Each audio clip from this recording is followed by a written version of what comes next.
இன்றைய காலத்து சினிமா மாற்றங்களை வந்து எப்படி நடக்கலாம்? சினிமா இன்னும் அப்படி தான் இருக்குது. நல்ல நல்ல சினிமாஸ் வருது. நாங்கள் நடிக்கிற காலத்தில் நான் ரொம்ப அதிர்ஷ்டசாலின்னு நினைக்கிறேன். நிறைய நல்ல நல்ல படங்களில் எனக்கு வாய்ப்பு வந்திருந்தது. நல்லா நான் பண்ணேன். இன்னும் அந்த அந்த பேஷன் இன்னும் இருக்குது நிறைய பண்ணணும்னு. ஸோ இன்னும் எனக்கு மறக்க முடியாத ஜனங்கள் எனக்கு மனசில் வச்சிட்ருக்குறாங்க. என்னோடய ஃபேன்ஸ் எனக்கு இன்னும் ரொம்ப அன்போடு பார்க்குறாங்கன்னா நான் சில படங்களில் சில கேரக்டர்ஸ்னால் தான் இல்லையா?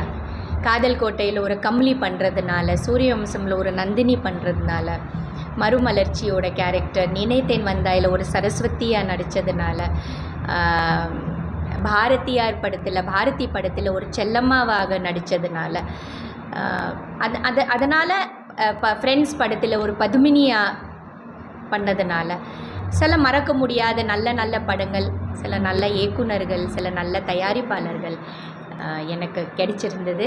நான் ரொம்ப லக்கி நினைக்கிறேன்.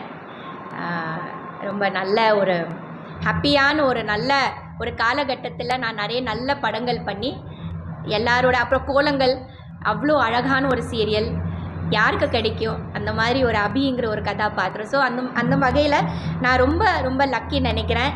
நிறைய நல்ல நல்ல படங்கள் தமிழில் மட்டும் இல்லாமல் மலையாளத்துலேயும் சரி, தெலுங்குல சரி, கன்னடாவில் சரி, எல்லா லாங்குவேஜஸ்லேயும் நடித்து நல்ல ஹீரோஸ் கூட நடித்து, நல்ல டைரக்டர்ஸ் கூட நடித்து, நல்ல கதாபாத்திரங்களில் நடித்து, இதெல்லாமே கடவுளோட அனுகிரகம் நினைக்கிறேன். இன்றைய மாணவிகளுக்கு, குறிப்பாக கிராமப்புறங்கள்லேருந்து வர மாணவிகளுக்கு நீங்கள் சொல்ல விரும்புகிற தன்னம்பிக்கை ஆலோசனை? தன்னம்பிக்கை ரொம்ப முக்கியமானது.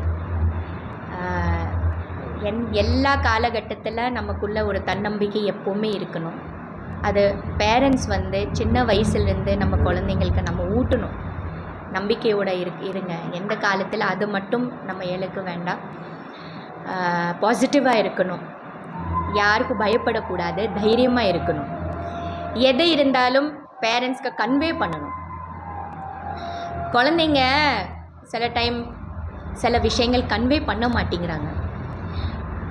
எது நடந்தாலும் அப்பா அம்மா கிட்ட பேசணும். அப்பா அம்மா குழந்தைங்கக்கிட்ட பேசணும். டைம் ஸ்பெண்ட் பண்ணணும். குழந்தைங்களோட விஷயத்தில் ஈடுபாடோட அவங்களுக்கு என்ன தேவையோ அது பார்க்கணும் பேரண்ட்ஸ். அந்த டைம் ஸ்பெண்ட் பண்ணும்போது அவங்க மனசில் என்ன நடக்குது, அவங்களுக்கு என்ன தேவை, அவங்களுக்கு என்ன வேணும், அந்த மாதிரி நிறைய விஷயங்கள் அவங்ககிட்டருந்து நமக்கு தெரியும். ஸோ அது ரொம்ப முக்கியமானது. கன்வே பண்ணணும். ஸ்டூடெண்ட்ஸ் இல்லை, இப்போ இருக்கிற எல்லா பெண்கள் இருந்தாலும் சரி, கன்வே பண்ணுங்கள். எது இருந்தாலும் உங்கள் பேரண்ட்ஸ்க்கு கன்வே பண்ணுங்கள், உங்கள் டீச்சர்ஸ்க்கு கன்வே பண்ணுங்கள், உங்கள் ஃப்ரெண்ட்ஸ் கிட்ட பேசுங்க, ஷேர் பண்ணுங்கள். அப்புறம் நிறைய புக்ஸை படிக்கணும். இந்த டிஜிட்டல் உலகத்தில் இப்போ குழந்தைங்க ரொம்ப டிவி, ஃபோன், வீடியோ கேம்ஸ் இந்த மாதிரி விஷயத்தில் இருக்காங்க. ஸோ புக்கு படிக்கிற ஒரு பழக்கம், நிறைய படிக்கிற பழக்கங்கள், இதெல்லாம் குழந்தைங்களுக்குள்ளே கொண்டு வரணும். அது மிஸ் ஆகுது ரொம்ப இல்லையா? சாப்பாடு ஊட்டும்போது கூட ஃபோன் பார்த்துட்டு தான் குழந்தை சாப்பிடுது. விளையாடும் போது கூட ஃபோனில் தான் இருக்குது. இது நிறைய டிஸ்ட்ராக்ஷன்ஸ் இருக்குது. இப்போது குழந்தைங்களுக்கு நிறைய டிஸ்ட்ராக்ஷன்ஸ் இருக்குது. பட் என்ன பண்ண முடியும்? ஓரளவுக்கு நாம் கண்ட்ரோல் பண்ணி அவங்களுக்கு நல்ல வழியாக காமிச்சு கைட் பண்ணி அவங்களுக்குள்ள நிறைய தைரியத்தை கொண்டு வந்து அவங்களுக்குள்ள நிறைய தன்னம்பிக்கையை கொடுத்து நிறைய கேம்ஸ் விளையாடுறது சொல்லணும். அது ரொம்ப முக்கியமானது.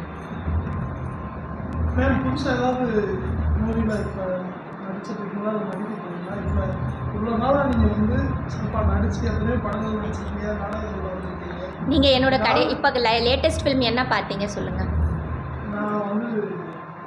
இப்போ லாஸ்ட் இயர் கூட 2020 இல்லை கட் பண்ண வேண்டாம், நீங்கள் சொல்லுங்கள். இப்போ சமீபத்தில் எந்த படம் என்னோட வந்தது? எனக்கு உங்கள் படத்தில் ரொம்ப பிடிச்சது சூரியவம்சம். இன்னைக்கு வரைக்குமே எனக்கு ஏதாவது டென்ஷன்னா நான் படத்தை பார்த்தேன். இப்போ கூட என்னோட சமீபத்தில் 3 BHKன்னு ஒரு ஃபிலிம் வந்துச்சு. பார்த்தீங்களா? எவ்வளோ ஒரு அருமையான ஃபிலிமில் நடித்தேன். 3 BHK வந்தது. நிழல் குடைன்னு ஒரு ஃபிலிம் பண்ணேன் 2025. எனக்குன்னு ஒரு நல்ல கதாபாத்திரமும் நல்ல கதைகள் வரும்போது நான் கண்டிப்பாக பண்ணுவேன். அந்த மாதிரி ஒரு நல்ல சினிமா எடுக்கணும்னா, தேவயானி வேணும்னா கண்டிப்பாக நான் அதில் இருப்பேன். எனக்கு திருப்தியாக இருக்கணும். அந்த கதாபாத்திரம் பண்ணும்போது ஜனங்கள்கிட்ட போயிட்டு ஏதாவது ஒரு நல்ல விஷயம் சொல்லக்கூடிய ஒரு கதாபாத்திரம் இருந்தால் மட்டும்தான் என்னால் செய்ய முடியும். அதனால் இப்போ கூட படங்கள் பண்ணிட்டு தான் இருக்கிறேன். எப்போவுமே நல்ல விஷயம், நல்ல படைப்புக்கு நான் இல்லைன்னு சொன்னதே இல்லை. இந்த வருஷத்துலேயும் இப்போ ஜீனி ஒரு ஃபில்ம் இருக்குது, இன்னும் ரிலீஸ் ஆகலை. ஜெயம் ரவி சார் இருக்கார் படத்தில். ஒரு பெரிய படம் அது முடிஞ்சிருச்சு. ஸோ போஸ்ட் ப்ரொடக்ஷன் போயிட்டுருக்குது. அதை பார்க்கலாம். இந்த வருஷத்துலேயும் நல்ல ஏதாவது கரெக்டான ஃபில்ம்ஸ் வந்தால் கண்டிப்பாக பண்ணுவேன்.